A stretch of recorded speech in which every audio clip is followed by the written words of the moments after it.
الشمع السلام عليكم ورحمة الله وبركاته. جرا جفت جرا أكم ما جرا مثل بني جرا إن جرا تشوفين سان بني راونو وطول كده أما ببني كدور أصلا دين أما تدران ولا لادي كرجع جت bukan sini ada warna halal itu kado ini bayar kan sih baru itu barabi itu kan kado ini kerjas Aila marah nama kita jadi ini orang ini nama kita wala ini semua yang waniman na wani polis tunggal tikko ini rabbi nukra tikko mesi wallahi lari itu yang sabiki waga afrishan jahat korban ruftire pasti acik berbeda berani itu ara rabbi sudah wallahi lari orang nanti itu baru polis nak kaya kan jadi itu wallahi lari bijenis nama itu sambil sapofinya itu अभी हम कहते हैं नीचे जच्चीगा दच्ची सहाया तो मंदराओं जमीन कमी दच्ची बुतुल इसमें आबादी लिस्ट कवर करते हैं गाफर बिन राउस्टे तत्को बिल्कुल हमारे आदिना वो सीधा आपको मार कर फिट है ना फिट ढूंढने में नजर जरा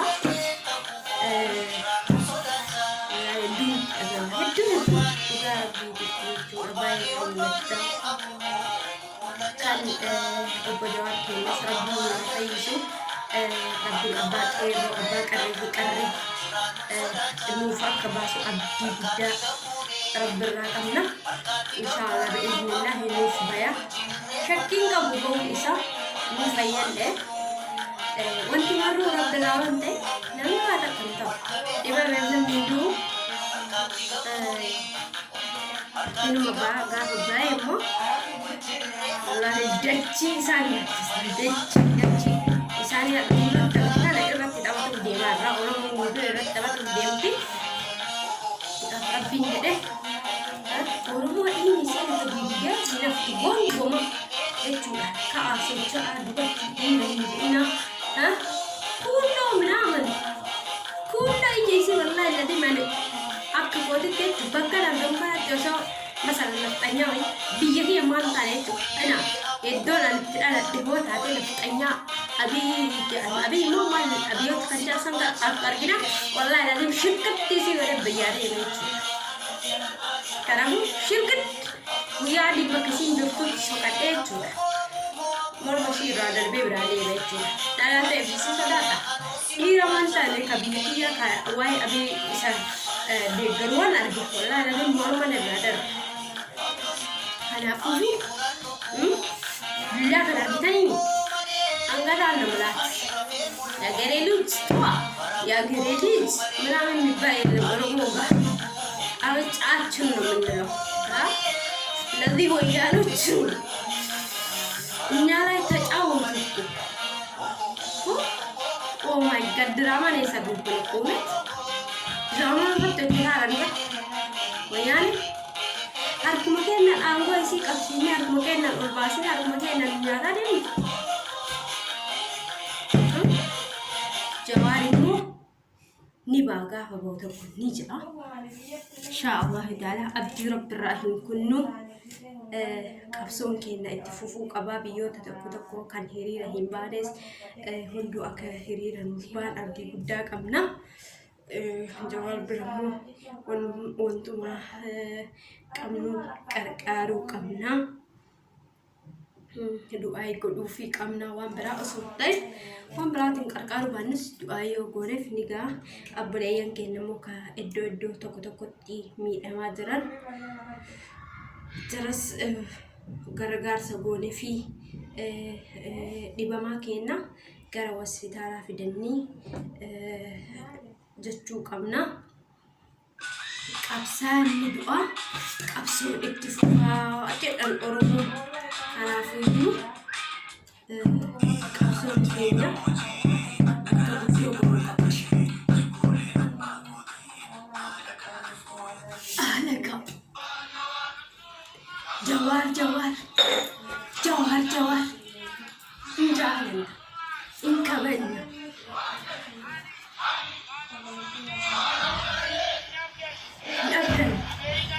Ni abdan.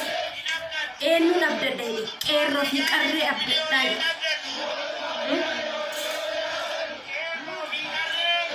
Fi qarree abdiin isaa sun eessa deemte yaa Oromooti? Paaspoortii biyya Ameerikaan abdadhu jedhe.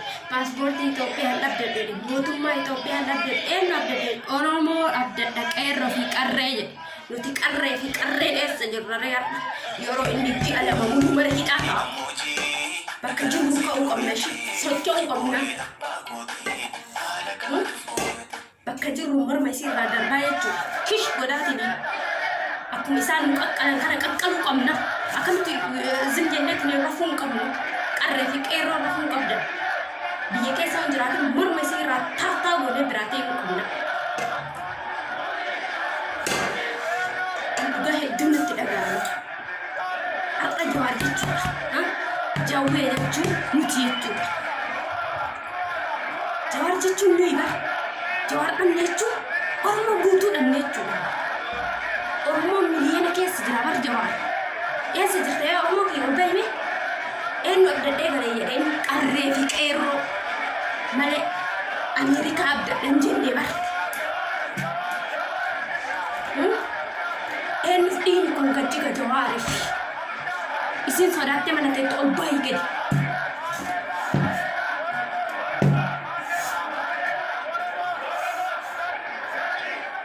Oromoo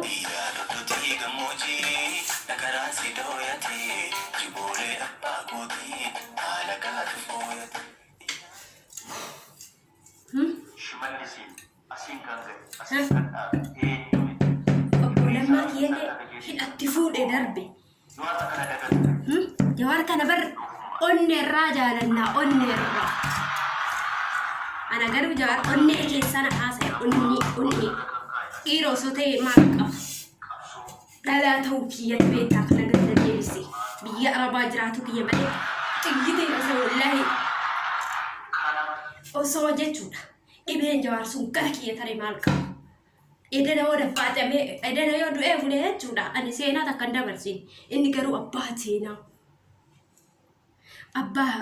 Abbaa qeerroo fi qarree Oromoon bari nuti jechuudha. Wallahi sababa Jawaar mataa ol qabannee deemna. Yaa Oromooti. Rabbi kee sodaadhu hin rafin. Ka'i bakka jirtu maal aboo xiyyitii sodaatta xiyyitiin deem yoo duune gaafa azalli kenna geette osoo xiyyitiin nu dhayinuu hin duuna. Biyya Arabaa ta'inni haasa'u osoo hin ta'in nutillee jechuudha. Gaaf akka kootitti oduu wallahi laatiin jechuudha. Osoo Jawaar dur dhaame hedduun gammada. Hoondee maalirraa du'an homaarraa hin du'u. Dachiin sileessu aceen jechuudha. Anis dachiin sileessu. Dhibee isaa sanuu gara keenya haa dabarsu. Yaa Oromooti bakka jirtu socho'e dhalaa dhiira hin jedhini socho'e. Yeroo nuti akka mana deemnee nyaannu inni mana hidhaa jiru hedduu namatti hin dhagahamu. Wallahi hedduu namatti dhagahama. Akka kootitti jechuudha baay'een gadda wallahi laate. Baay'ee tokkoon gadda. Wannummaan haasaanis nama jalaa badaa wanti amma silaa akka addunyaatti deemaa jiru kun obboleeyyan keenya haadhonni teenna kan Minilik maal haasofna Minilik ka caalutu bar lafaa ol nutti ba'e wallahi laati.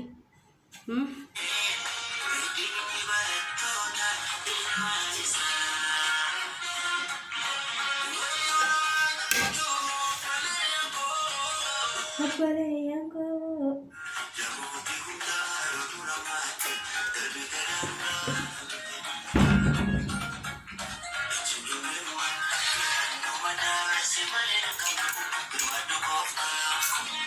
Rabbi lammii ta'u Oromoo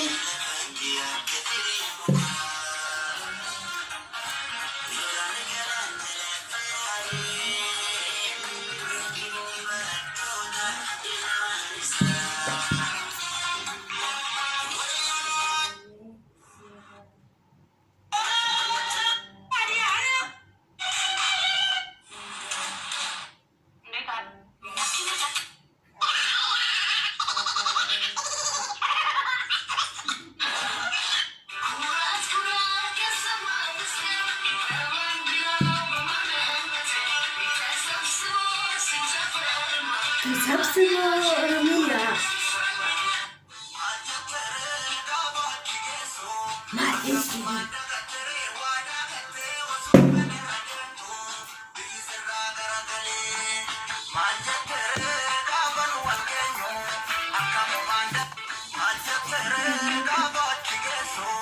Akkamumaan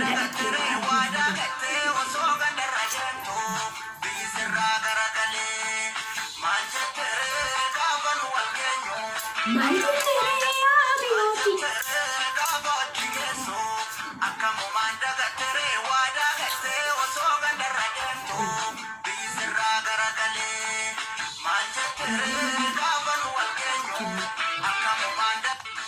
Akkamumaan dagattere waadaa Oromoo.